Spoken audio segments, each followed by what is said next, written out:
Hey everybody, welcome to, it's like, there's like not really a name for this yet, but I'm calling it the Guild Wars 2 Spotlight because I'm taking people from the community and we're just having conversations with them, typically about what they do in the community and why they like the game, what they do in the game, and just other random chatters. So today we have Anodic here.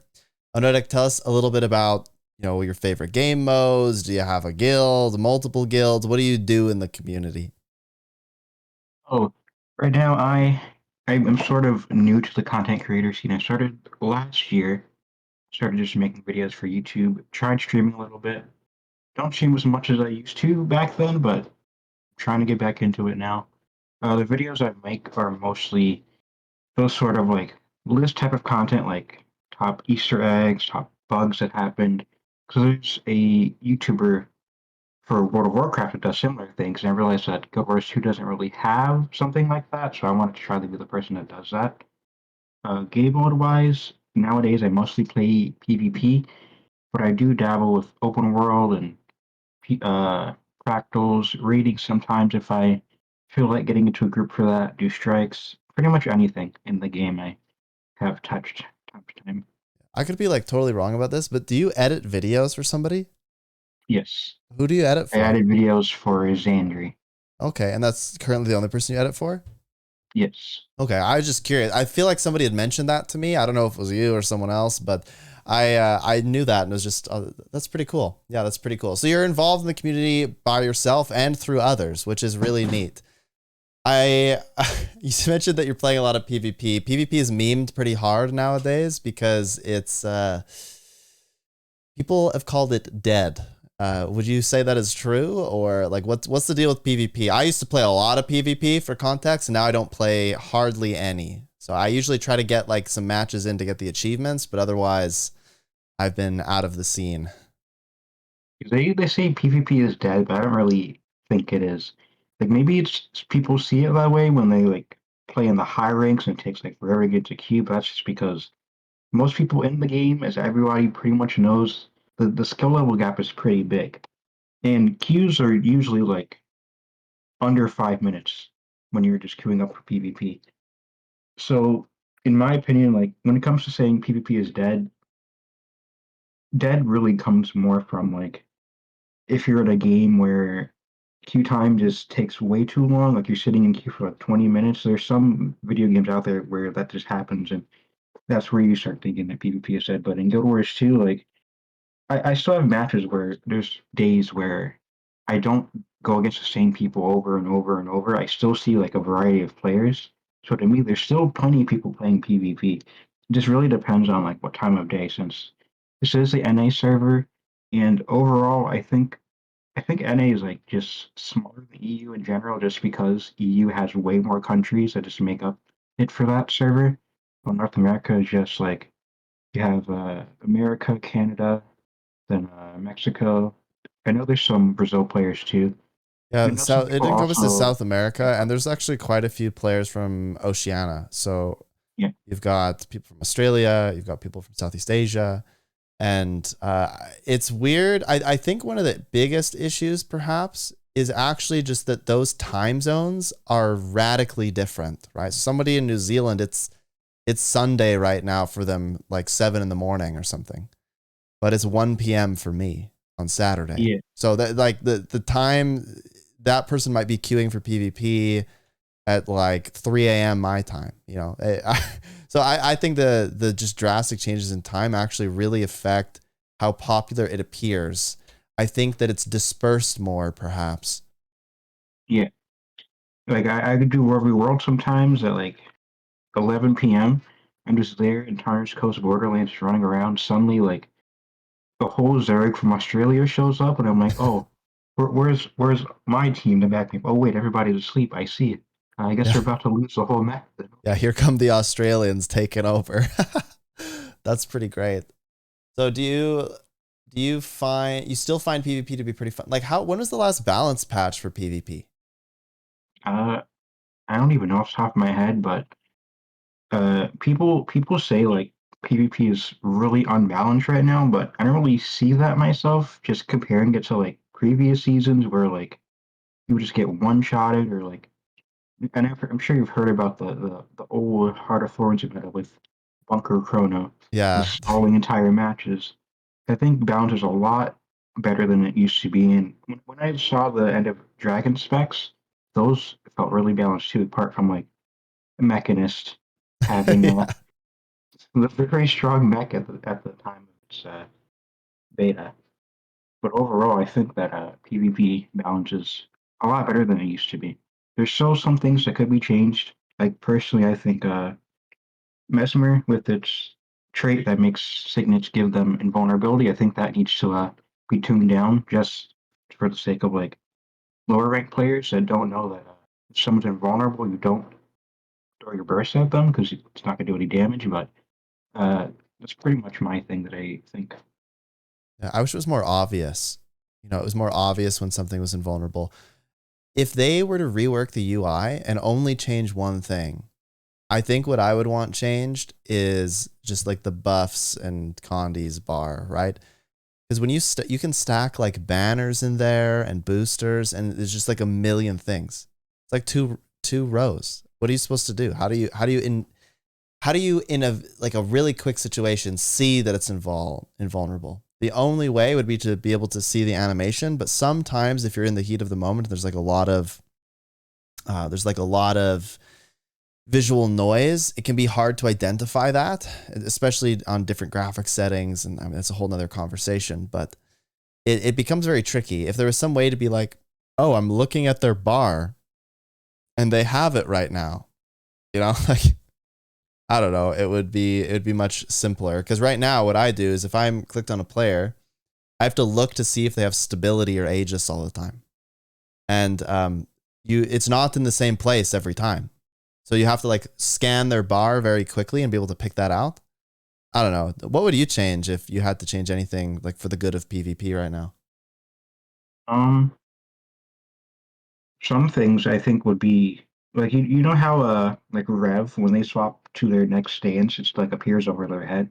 I feel like some things could like do that because that seems like a lot more obvious when you're like directly looking at them instead of like it being on the bar. Because I know a lot of people just don't look at the boon and buff bar when they have stuff, so they just like end up dying to like a bunch of stacks of Condi they don't realize that they have, or like they look at like the enemy they don't realize they have stability or like 25 might and they ask, oh, how did I get blown up? Oh, the enemy had a lot of might. So I think like some things can like just become more obvious like that. Yeah, hard agree. So, do you consider yourself most? I think you had mentioned before you're mostly a PvP player right now, but you've played a lot of other things. What's your favorite thing in all of Guild Wars 2 land?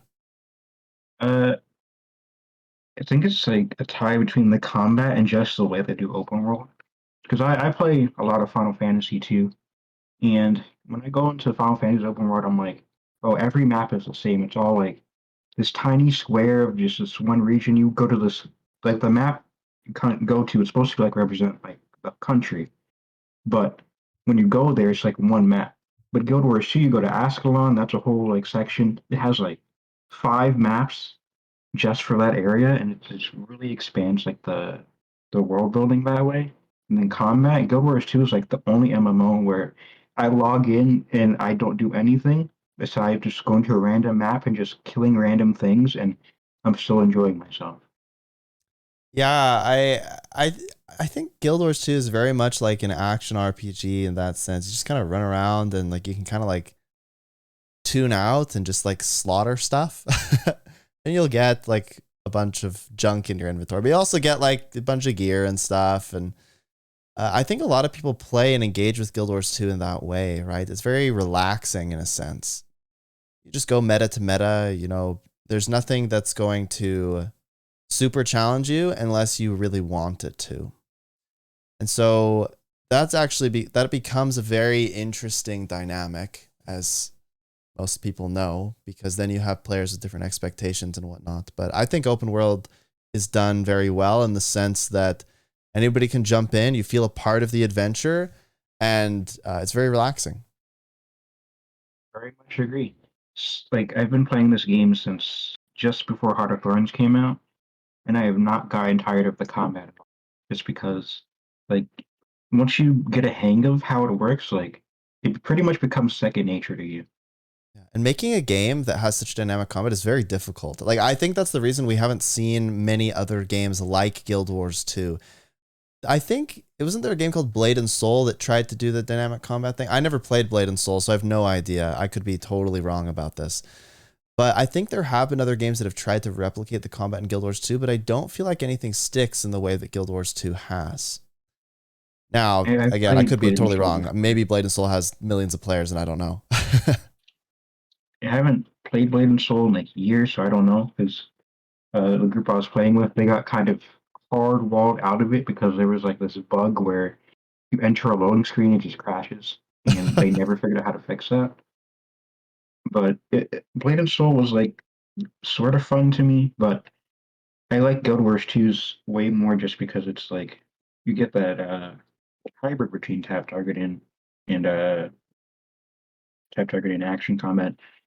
And I think Guild Wars 2 does it so well, just the way the whole system works, I think. Yeah, it also, what I've come to learn is a lot more people play with action cam than I ever thought. And I think they like it because the combat is really dynamic. So you're moving around and you're aiming and it becomes more like an FPS in some ways. I found that very interesting because to me, action camera is objectively worse. Like it's way harder to play the game with action cam. That said, before everybody gets all up in a huff about this, if somebody ever needs action cam to engage with the game, I think they should because it's a net positive for them. But if you have the option of playing without action camera, typically the best option is to not use it because when you're aiming at people, you have to like aim at the boss to hit it. And so if any other mechanics happen, you have to like turn around and like it just becomes way more difficult with action cam to do different mechanics and to anticipate things happening to you. That said, I know people that play the action cam that do really well, and if you need it, you should use it. Yeah, I think when we talk about dynamic combat, a lot of people that don't play Guild Wars 2 might not even really understand what that means. What does it mean to you? Dynamic comic to me means it's like it doesn't really feel like there's much in terms of like downtime with things. Like Final Fantasy with the whole global cooldown thing, like you could be playing like a caster like Red Mage, and you have this phase where like you fill up your bar, then you go in, like do a combo, but your whole combo's like it lines up to where you don't have any like downtime, but like just standing there waiting for your global cooldown to come back. And Guild Wars 2 is like you have your auto attacks. Auto attacks, you just use them, and they don't have a cooldown unless you're like in one of those instances where like you get hit by like a debuff and suddenly all your skills have cooldowns. So that's when it starts feeling kind of really rough. But um, to me, just dynamic combat is just something where you just don't feel much downtime of just dealing damage to things. Yeah, it's kind of funny because I think sometimes people think about dynamic combat and they think that they always have to be moving, which presents problems when you're in like endgame and people are like running around in circles around the boss and they're not getting boons and stuff. But to me, dynamic combat is it's fluid. So you like a lot of the skills make you move and moving has an advantage in some situations. And you're not like hard locked in one spot casting a skill all the time. There are some skills that are like that. Like what is it called? Is it photon cannon on Hollow? I think the elite skill on Hollow actually, yeah, like forces you to like lock down. But otherwise, there's very few skills like that. And when there is a lock, it has a trade-off. So dynamic combat means that you're moving around and that the combat is allowing you to be fluid, to be mixing in and out. And a lot of PvP is about how you jump in and out of the fray. Like in team fights, you jump in, you jump out, you get healed, you run away, you kite. And I think that that is perhaps the best combat system of any MMO ever. And it is really hard to like explain and articulate just how meaningful that system is without somebody just experiencing it for themselves. I wish a lot more players would jump into Guild Wars, like players that have never played. I wish people would jump into Guild Wars 2, give it a shot, but not just be like, oh, level 20, I'm just running around in circles, because it's like that's not the combat system. I feel like the combat system isn't appreciated enough, because to appreciate it, you either have to play PvP at like a reasonable level, world versus world at a reasonable level, like in big fights and roaming and stuff, or you have to do raids and fractals. Otherwise, if you just go do world bosses, you're basically standing in one spot, pressing one, and everything dies. So it's such a weird position that Guild Wars 2 is in, because one of its best assets is something that's very hard to articulate and explain to people. And then it's very hard for people to appreciate until they get to a level at which it'll be presented to them that they have to utilize it in different ways. I think that the game definitely could use like a better tutorial to sort of like introduce the combat to people. Like right now you get like you level up, you unlock like your next ability, and your next ability, your next ability, and then you get like these pop-ups. But what I noticed from like seeing lots of new players play the game is that they don't read the pop-ups. And then there's like, oh, I don't know how my ability works. I read my ability. I don't know what a combo field is. I don't know what a combo finisher is. And really, I didn't even know what it is until I got into PvP, really.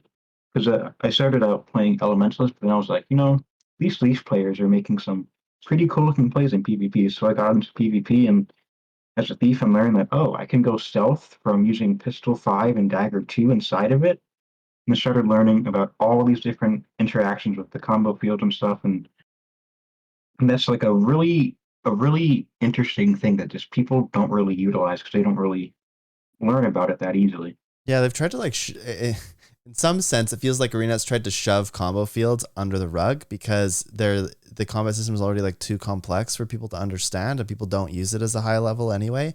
So adding just another thing for people to understand is like too much for people. But it's really cool, because I don't think people know, but certain combo fields produce auras, and those auras actually have very powerful effects. So like Frost Aura, for example, reduces the damage taken by 10%. It's pretty big, especially in something like PvP or in raids when you're trying to survive. And then you've got something like Fire Aura, giving might and burning foes, right? That's a big deal. Earth Aura, reflecting things. Lightning, stunning people. Like these are pretty big effects. And then blasting, you can blast might, or you can, what's the other thing? Oh, if you have like a light aura, you can like get, you can like remove condies and stuff. Like there's just so many things that are unknown in the game, really. I think the average player has no idea about that stuff.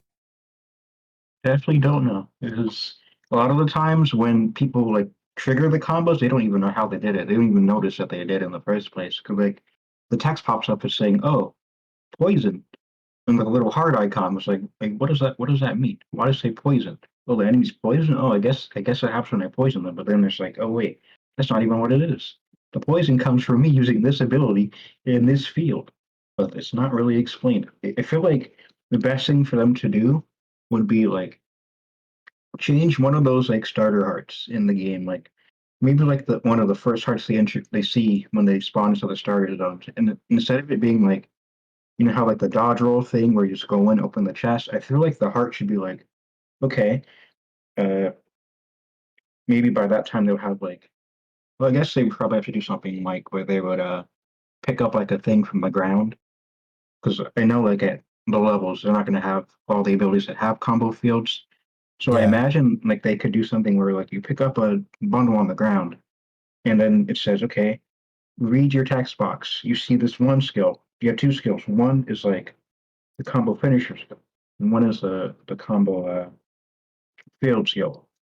And from doing that heart, they like get heart progress by triggering the combo effect. I don't know if it's something they can do. I feel like that would be like a pretty good way to teach people about the system. Yeah, so I mean I agree and disagree in a sense, because one of the biggest issues I think is that when would they use that? Like when does it matter, right?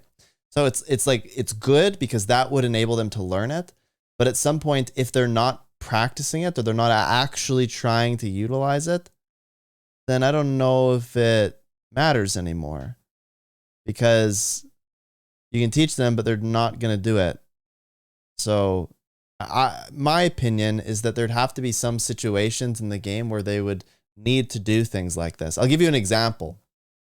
It's kind of a weird example, but I was trying to do 10 core engineer raids.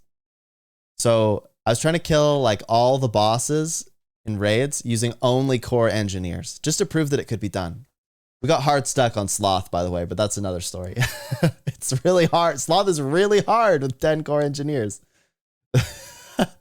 But anyway, we were doing like wing 1 and stuff, and we're like, how are we going to get might? How are we going to upkeep 25 might? Like we're already disadvantaged here because we have almost no quickness. Our quickness solely comes from using tool belt skills. So our quickness uptime is individual based, and so it's going to be like 10% something. Okay, so we have no quickness. We also have no alacrity. So we have to have the other boons. We need to have as much protection as we can. We need to have as much might as we can. We need fury. We need all the other boons we can get. Otherwise, we're never going to kill the boss. So we thought about this long and hard, and we realized that we had to blast might. So as a team, we had to all adjust our rotation. We had to start in flamethrower and blast the might immediately. But you'd never have to do that in any other situation, right? Because something just like, it's like, here's all the might, take all of it, right? But when you don't have it as accessible, you suddenly find ways to work around it and like figure it out. But I don't think Guild Wars 2 really has many things where it's like, hey, you've got to do this or you actually can't progress. So sure, you can put the fields in the game. You could even make it a heart. You could make this item. You could show all these off. You could show that they do something. But I think that in the game's current state, that doesn't really matter because you'd get those and you'd be like, well, when is this going to be so necessary? Because if I die in open world, I just hit a waypoint. So, what do you think? Like that's a difficult thing. Like we can teach people, but will they practice it? Yeah, I think combo fields and finishes as a system was a lot more relevant in the past before they added elite specs and stuff. Just because you have the core classes, and not every core class had access to everything like they're doing now, where every new spec is like taking one thing from another class and giving that ability to another class. Um, so it's definitely one of those systems that now feels like it's just like a additional sort of flavor thing to the game now.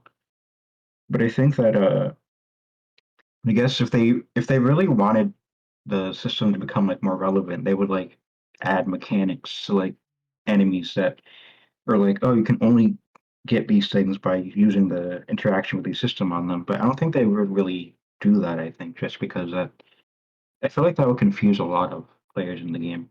Oh, I Just think it would too, saying but it would you be can so only like good. beat this enemy by blasting or whatever. Yeah, like I think they're kind of doing this. Well, not maybe in the way that was suggested exactly, but my understanding, and it was only said like one time in a little teaser thing,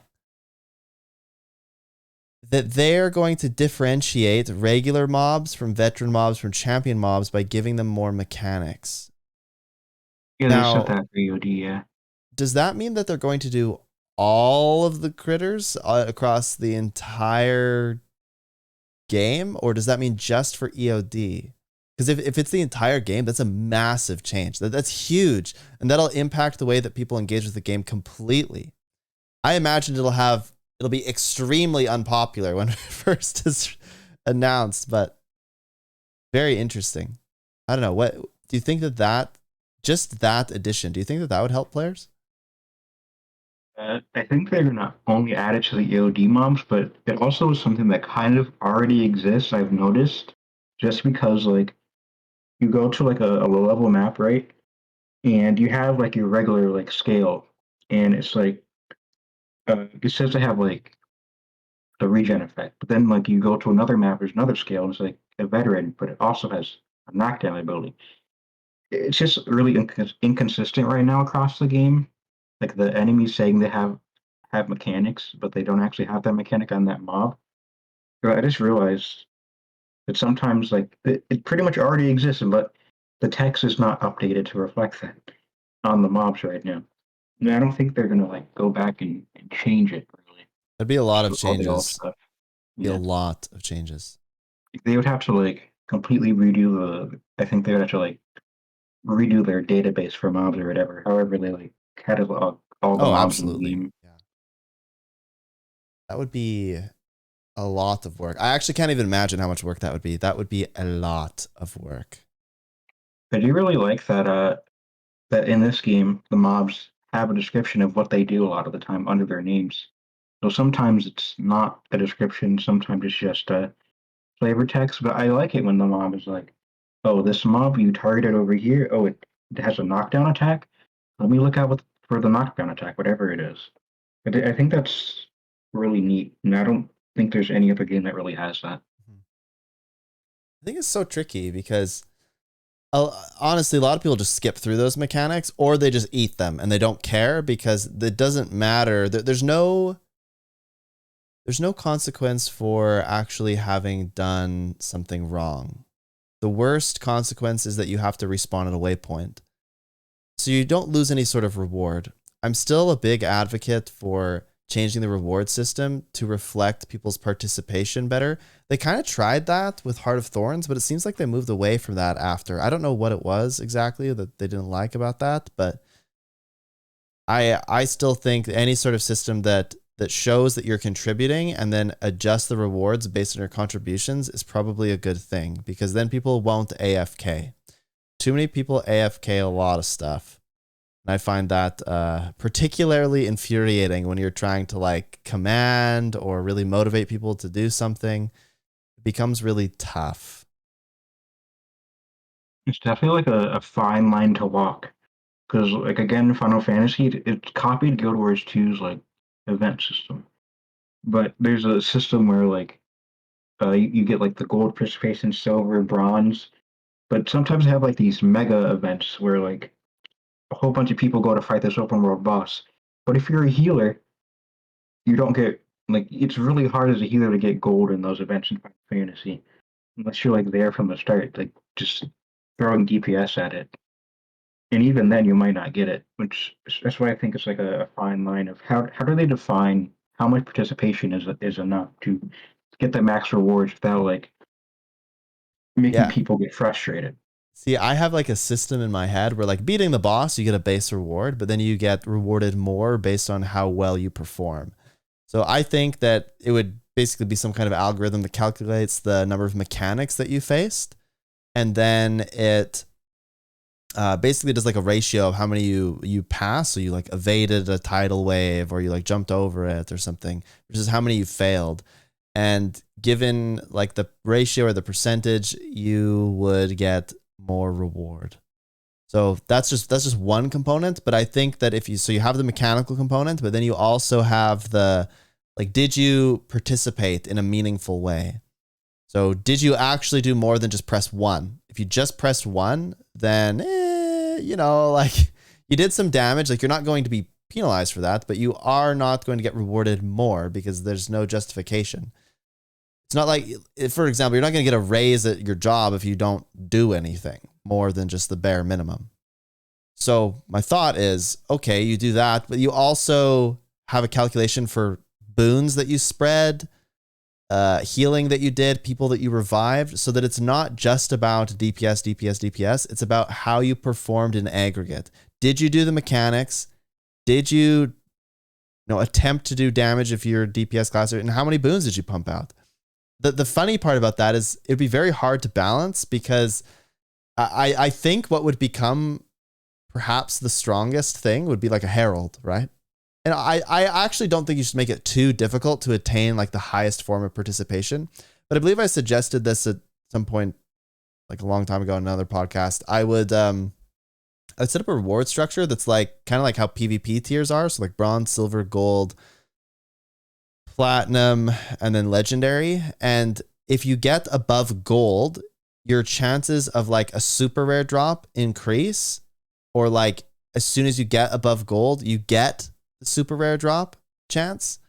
But you still have all the base rewards from like bronze, silver, gold. And I don't think you'd make it like super, super hard to get I think I'd make it gold, actually. I don't think you make it super hard to get to gold, but like as you go up, you're rewarded for your skill and for the time that you put in to get good at your class, to spread boons, to revive people. Again, don't make it impossible. Make it an achievable goal for most people, but like do something that makes it so that people are like, okay, if I actually spend the next 20 minutes doing the event and not the last minute after I hit it, I'm going to get rewarded for it more so than I would otherwise. And it's worth my time to do this. I also think that you should punish. I actually am debating the idea of like, if you fail mechanics, does it like hurt you in some way? Maybe not. But I'd also probably say that having some sort of system that penalizes being AFK.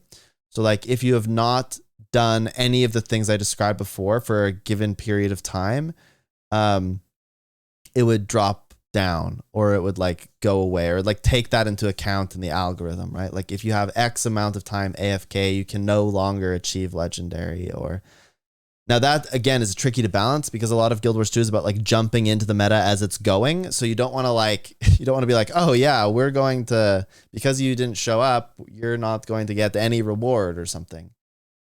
But man, if the game had that, it would be so good. I think, because I think people would participate more. Definitely participate more if they got better rewards for doing such. I think a lot of people's like, and I am guilty of it sometimes in Dragon's Den. Like I go there, but I don't do like the little side events because I'm like distracted or something. I know I probably should. Well, I mean, look, like it wouldn't be a huge penalty if you don't do that, right? I mean, right now they have a participation system in that map, and you can still achieve 100, like 200% participation or whatever without having done those events or missing a couple events. So I don't think it should be like rule with an iron fist, kick people out, don't give them the rewards. I think it should be balanced in such a way that you just want to be doing everything you can to participate. So if you do have to leave for a bit, it's fine. You might not get the biggest reward as a result, or you might have to put in like extra effort now because you missed that time to get the biggest reward. But it would just incentivize doing something. I mean, I'm guilty of this. I have a really hard time taking open world seriously now, like a really hard time. Only because I just watch everybody do almost nothing and get 100% of the rewards, the exact same rewards that I would get if I was really trying super hard. And I tell the story all the time, but when I used to do Drakkar, there were times when I'd be doing 15% of the damage in a squad of 50. And to me, that's just unacceptable. Like 15%, that is ridiculous. That means that my contribution is as good as like 7 or 8 players, just DPS wise. I mean, obviously some of those people could be putting out boons. I don't know. But to say that having me in your squad is equal to having 7 or 8 people, and then the people, the 7 or 8 people that are doing like very little, they're going to get the exact same reward as me. To me, all that does is incentivize people to not want to participate in any meaningful way. Like when I do events now, I feel like I should just AFK and wait till it's over and then get the reward, because I'm going to get the same reward as everybody else. That's like it's like a side effect of like DPS speeders, I think. Especially when it's one of those that like let you see how other people are doing. Because then you sort of like become aware of like, oh, I thought this was going better. I thought more people were doing more things. But then I could see how it can start like discouraging trying to participate more in things. It's for me, since I haven't used Arc DPS in like years, just because Really? between swapping computers a few times and all that, I'm like, I don't really care to see how much damage I'm doing because I pretty much know my rotation. I main Reaper now in like PB, so I pretty much know the Reaper rotation because I learned it, I practice it, but I don't really need to like see myself doing it all the time because it's pretty much at this point it's like muscle memory for me. Yeah. So nowadays I just like when I'm going to do an event, I just like my rotation and stuff is pretty much just muscle memory for me. So like thinking like about doing effort. It's just effort just ends up being a side effect of just like playing my game. Hmm. Yeah, that's really interesting. I'm like, I never, for years, I never played with Arc DPS or any external tool whatsoever. But then when I installed it, it like really motivated me to get better because I started to realize what my impact was on the game and like the situations I was in. And I just started to think, man, like I can improve. I can do so much better.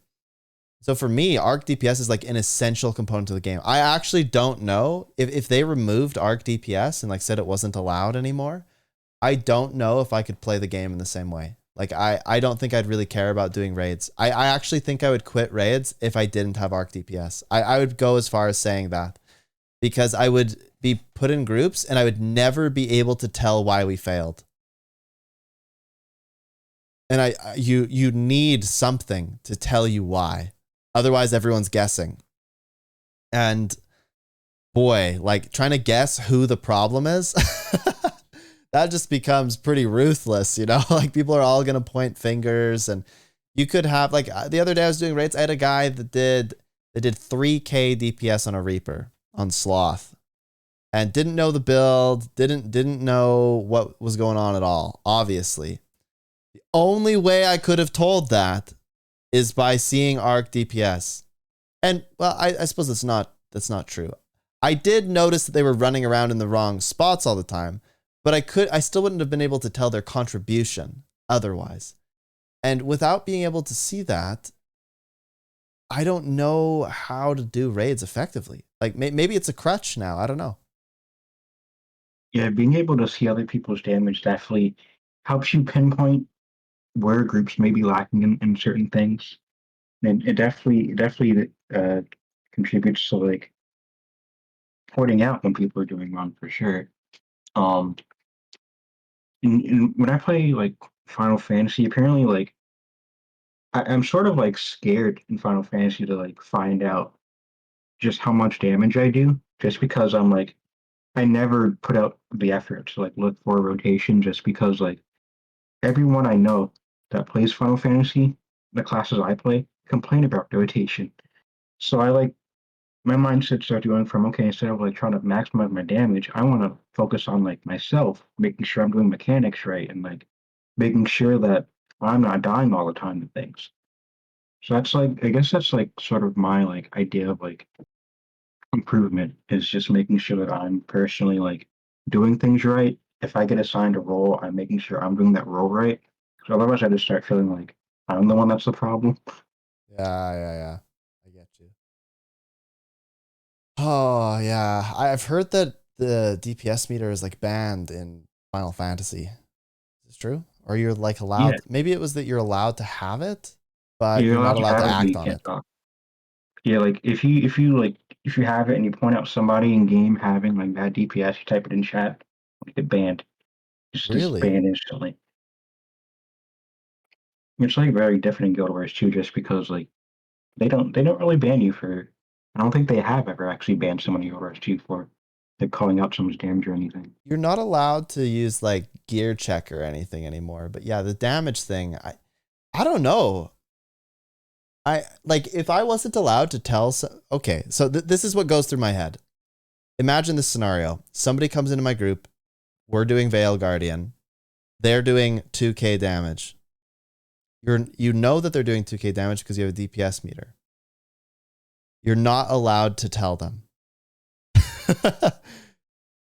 What do you do, right? I think my reaction would be I would just like this sounds so bad, but I feel like I'd be forced to just kick them.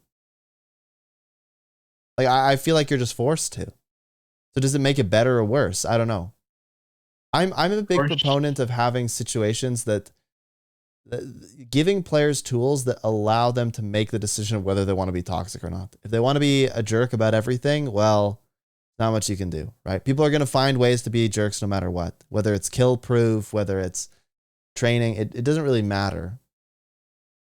They'll find a way. Gear check, doesn't matter. But these tools enable folks that are actually nice and whatever to help others. Because normally, if somebody's doing 2k DPS, I whisper them and I go, hey, you're doing 2k DPS. To give you some idea, the top DPS is doing 25k. This means that you are doing literally 10 times less damage. Do you have the wrong gear on? Do you have a proper build? Are you new here? Right? You don't treat them like dirt. You just are honest with them because they need to know. And a lot of times players don't know. I think like comparing the two games, there's definitely like a sort of different kind of mindset when it comes to rating, I think. Um I know it says in Final Fantasy you can't really like point out anything to somebody. You're either forced to like keep them there in the party, or you disband the group, remake it after they're gone. And then you find someone else through the party finder or anything. But in Guild Wars 2, since the only thing we have is pretty much party finder where you go out to find the group yourself, it's like I guess in Guild Wars 2 it sort of feels like people don't really want to waste time all that much compared to like Final Fantasy just because it can take so long to just fill groups just from LFG alone. So they like if someone is like really lacking, like okay, we'll just get this guy out of here and But is that place him with because there's someone no better. incentive to play with new players? Like my understanding is that in Final Fantasy, there's some incentive to play with players who are worse than you. In Final Skill Fantasy, there's like speaking. a bonus. Yeah, there's like a bonus you get for playing with someone who's new to the like instance for the first time. On Guild Wars 2, it's like you really don't get anything Yeah, you're just for using punished this in a bonus. sense. That sounds bad, but like if you play with new players, your damage is going to be lower, your boons are going to be lower, your success rate is going to be lower. So players don't want to play with new players because they don't get anything for it. It sounds horrible when you say it out loud, but that's kind of the reality. Like you have to ask yourself, what would motivate a player to go out of their way and train somebody new other than just internal motivation and kindness? Well, not a lot, right? Like why, unless you're trying to build a team and like a guild and like this is somehow going to support that, it's not like a lot of reason that you would actively choose to have inexperienced players on your team when you are an experienced player. And I think that's what Guild Wars 2 suffers from in raids and why things get real toxic real quick. It's because you get all these players that want in, and then a lot of players are just like, nah, I'm not having it. Because if I take you, in effect, you're actually choosing less rewards because it's going to take you longer to kill the boss. Yeah, like Final Fantasy gets around it for like you have your daily roulettes where like if you get matched with a new player, you get extra EXP. When it's like plops you into a random instance and like you still get rewards from that. Guild Wars 2 has nothing like that at all. Like you just pretty much you just want to go in and clear things to like just not waste time at all. Just by What do you think could fix jumping on that? So people do you you know. think the Guild Wars 2 should like offer a system I where think I you think can they could like definitely randomly add get a in? they could add a thing where like in Final Fantasy where if you like go to a raid with a new person to that raid who's never done it, you get like an extra reward or like a better reward from that clear just by having that person there. But also I guess sort of has a thing where carries exist where someone GGs, the rest of the group gets the stuff. And that's sort of like a thing that makes that difficult to implement, I think. Yeah, the one issue that I really see is that so I have like 30 accounts, right? So if I go on one of my accounts that's never killed the boss before, and I just start advertising, hey, new account, experienced player. Now suddenly we've created a whole new dynamic in Guild Wars 2 where people don't want to play. People want to play with people that have new accounts. I don't know. It could get weird. I think maybe I'm stretching that a bit far, but the point is that it could it could still be abused a little bit. Like people might still not want to play with new players, and they're just their buddy has like a new account, so they're gonna like play that fresh account for the clear. Ultimately, it's probably a net positive in some way. And it's sort of a good and a bad thing pointing towards Guild Wars 2's ease of getting alts. Like a Final Fantasy, you either go through the whole story, which takes like months if you don't have a lot of time, or you pay like a bunch of money to level skip and story skip. And people aren't gonna do that all the time for the extra accounts because that's money. That's real money. It costs. On Guild Wars 2, like you just make your account and you can get to endgame as fast as you want to, as long as you know the path to get there. Took me 18 minutes. I did it one time on stream. I took a new account. I created a character. I boosted it. So I made a core guardian on purpose. So I made a core guardian. I boosted it. Then I immediately, so there's a little trick to this. So it's not exactly truthful, but I sent it like 100 gold. I used 70 of it by insta buying everything. I made everything berserkers, exotic berserkers, equipped my guardian, took a build from Snow Crows, which is like a core guardian build. It's actually really strong, by the way. I was really surprised. Power core guard. Then I went into raids. Now, the problem is that as soon as I got past Veil Guardian, I had to glide. That became a little issue because I had got gliding and the Raptor and stuff. But if you spent like 30 minutes extra, you could get basic gliding, and then you'd just by killing some raid bosses, you'd actually get enough mastery points to get updraft, which is all you need to do most bosses. So it actually takes like almost no time at all. The issue, and I got really criticized for this, the issue is that how do you know that, right? What's going to tell you that that's the best way to do things, or maybe it's not the best way to do things? How are you supposed to know to go to Snow Crows to get that build, to go look up certain things and certain stats? Like, how do you know that, right?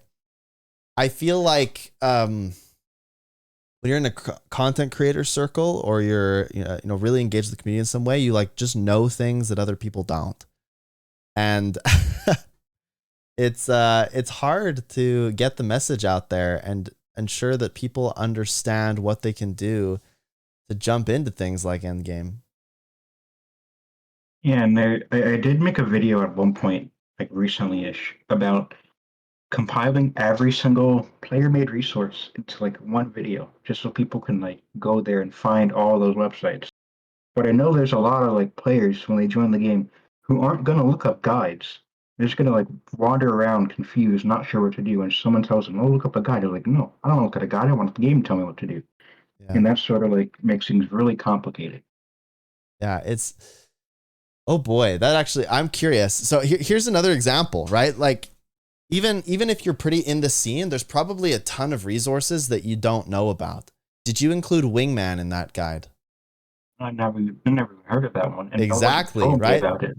So I use Wingman to show people what the median DPS is on their class per boss. Because one thing I get asked all the time is, how much damage should I be doing?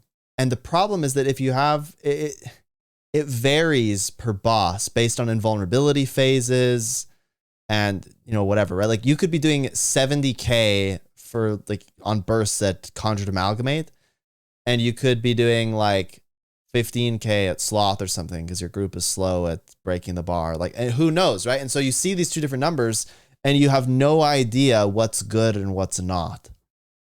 So Wingman allows you to see like the best DPS per class on that boss and the lowest. And it's based on millions of logs that people have uploaded and continue to upload. Guild Wars 2 wingman.d.eu or something. I don't know. If you type Guild Wars 2 Wingman, it'll pop up. But yeah, that's like, there's just so many, right? My point isn't to be like, oh, you missed the thing in the video. But my point is that there's so many. Like, how would you even know about that, right? It's just, like, I'm sure you know about stuff that I don't. Like, there's just a ton of different resources out there. And so telling somebody like, hey, you should just go look it up. Well, what do they look up, right? It's like a little bit unfair to tell people, oh yeah, like it's pretty easy to get into raids. Look, I just did this in 18 minutes. And they're like, how the heck do I do that? Because now they have to go look up what all the best stats are, or what's the cheapest gear. They got to like learn all that stuff. And some people might listen to this, might scoff at that and be like, well, but that's easy. Well, it's really not if you're a new player, because if you look at exotic armor, they all have different names and they all have different stats. And, you're going to look, the difference between assassins and berserkers is just basically that one has power and one has precision as its main. And so people are going to get confused by that. There's a lot to understand and to know if you're very fresh to it. Sometimes I wish I could like just go back in time and like undo all the knowledge I have now just to like remember how I even got to the point of where I am now, where I have all this knowledge about the game, just so I could know what it's like again to be a new player who knew nothing about the game. I didn't even have proper like gear until my friend went to Fractal with me for the first time. He was like, "Hey, what's your gear?" And I'm like, "Oh, I linked everything in chat. Had rares, level 60 gear, random stats." And he was like, "Oh, in this game, you want to try to match your prefixes so you're getting the right gear stats." And I was like, "Wait, what? Really?" And he was like, "Yeah." It's definitely something that it's like there's like a informational almost of like someone who like knows what the game is doing and someone who's just like sort of like their eyes are closed in the dark trying to feel their way through and try to make things make sense. Yeah. It's, I've often thought about that too. Like, what could I do to empathize with players more? I've seen other players go and like start new characters and just play like the old fashioned way before to try to better understand what it's like now compared to a year ago, compared to 5 years ago or whatever. What I, it's impossible to truly go back because I start, I'm like, okay, I'm going to use this skill because I know it'll increase my movement, right, around the map. So now I'm moving a little bit faster. I'm going to equip a war horn because it's going to give me swiftness on ranger. I'm going to equip a great sword because I'll use great sword 3 and that'll help me like navigate the map quicker. I'm going to put on this utility skill because is it like one of the signets, right? It'll increase my movement speed by 25% inherently. Like these little things that I know, other people do not know, right? Or that you might know, or that just a veteran player in general might know. That makes it very challenging. And so I think we ought to be as patient as we can with these sorts of players. Yeah, I agree. And I think those little things are also what a part of what makes Guild Wars 2 really fun to me. Because like sometimes I just like being thief, putting on short bow, just going around, zoom, zoom, zoom, zoom. Found that really fun. No other game lets me customize my character just in the moment, just go really fast across the map. Yeah. And that's like one of my favorite parts about Guild Wars 2, just having this option to just make my character however I want to. But it's definitely a double-edged sword for sure. Yeah, I think that it's the range that I most appreciate. So at its core, Guild Wars 2 is very easy to play. I don't think that's debatable, really. Like you make a character, you run around, you press one, stuff will die, right? Like that's pretty cool. Now you can take that as far as you want, though, right? You can start like low manning raid bosses and trying low man CMs, doing all these sorts of things to make the game more complex and more interesting. And so for me, finding these little optimizations, it's just really cool. Like there's all these like hidden little secrets, right? Little Easter eggs. For example, the other day I was playing Mirage and I used Jaunt to go through the flamethrower at Sabbatha. And I had never thought about that before. That might seem obvious to some people, but I just had not considered doing that before. And as I thought about that, I was like, that's a pretty cool thing, right? Like that's like that's kind of neat. I've also seen people go invulnerable through the flamethrower and do those sorts of things. What's another like random little optimization? Oh boy, like taking this probably doesn't seem like a big one, but like taking rebound on Tempest and and then taking Earth Aura and stuff. And then when you're at Sabir, you use rebound to just skip that one shockwave mechanic. Or when you're at the end, if you're on CM and all the wisps are attacking you, you use Earth Aura. And you have like, if you string it together, you have like 8 seconds of Earth Aura. And so your entire squad has Earth Aura and it will reflect all that crap back. Like that's such a massive optimization.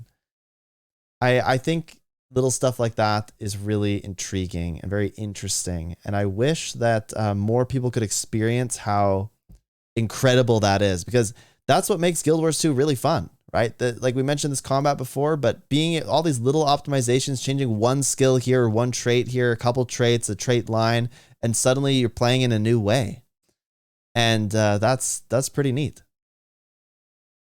I'm someone that like really likes watching the stuff about speedrunners, and it's sort of like in the same vein of like they take the mechanics that are in the game, and they take those and adapt to them and use them to change how they play the game. It's something that is really, really fun about Guild Wars 2 and just speedrunning. Just having these things, you have these tools, and just making these fun challenges for yourself. I think that's a big part of the replayability of Guild Wars 2. Is just our ability to just do challenge runs or like just do just find all the weird ways you can just like just beat things or just go fast and things. It's just really fun to me. Yeah, yeah, yeah. Oh man. Well, I could talk forever, but we are coming up at the hour mark here. So usually these things I've been having them go about an hour. So I would love it if you'd again sort of reintroduce yourself and say where people can find you, shout yourself out, that is, and then we'll have the last word and we'll go from there. You can find me over on YouTube at Anodic, which is Anodic, and on Twitch it's the same name. Just don't expect me to be streaming a lot unless I change my mind and decide, you know what, I should stream every day like Mukluk does. Yeah, That's a lot of hard work to do. yeah. The But the I YouTube try to game is where it's upload. at. I try to upload like a once a week, maybe once every 2 weeks, depending on workload and motivation, and all that stuff. Most of my content is based around the sort of list type things, or sometimes even nuclear guides. Try to explain things in a short amount of time for people to get used to.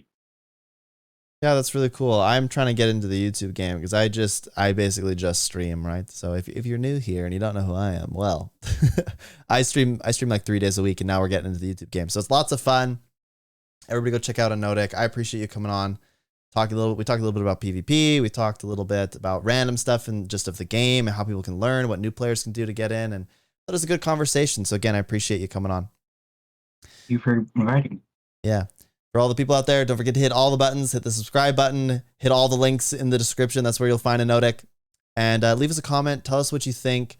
Is there anything that you would do to help a new player really discover how much potential there is in something like the dynamic combat system? I think that was a big topic and something that came up a few times. We talk about how great the dynamic combat is, but how do we really show a player how good it is and like what its potential is at a higher level? Anyway, thanks everybody for watching, and we'll catch you next time. Bye. Yeah.